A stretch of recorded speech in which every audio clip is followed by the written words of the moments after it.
సంతాప సభకి విచ్చేసినటువంటి కోళ్ల పరిశ్రమ కానీ సంఘీయులకి అందరికీ నా హృదయపూర్వక నమస్కారాలు తెలియజేస్తా ఉన్నా. పెద్దలు అనేక విషయాలు చెప్పడం జరిగింది. అయితే దీంట్లో విషయం ఏంటంటే అతన్ని ఫస్ట్గా చనిపోయినప్పుడు ఎవరైనా సరే అనుమానాస్పద కేసుగా వాళ్ళు నమోదు చేస్తారు. ప్రస్తుతానికి ఒక రిపోర్ట్ రావడం జరిగింది. దాంట్లో 14 గాయాలు ఉన్నాయని వాళ్ళు చెప్పడం జరిగింది. కానీ ఆ గాయాల వల్ల అతను చనిపోయినట్టు కాదని పోలీసు వర్గాలు చెబుతూ ఉన్నాయి.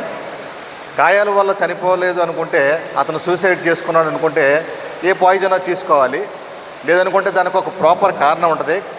మా అనుమానం ఏంటంటే దాన్ని హోల్డ్లో పెట్టి ఫారెన్సిక్ రిపోర్ట్ కూడా రావాలండి అని వాళ్ళు చెప్తా ఉన్నారు. అంటే దానికి కొంత టైం పడుతుందని, ఒక 2-3 నెలలు టైం పడుతుందని. ఈ 2-3 నెలల టైంలో దాన్ని ఈ కేసును నీరుగార్చే ప్రయత్నం చేస్తున్నారనేది మా అనుమానం, మా సంఘీయుల అనుమానం.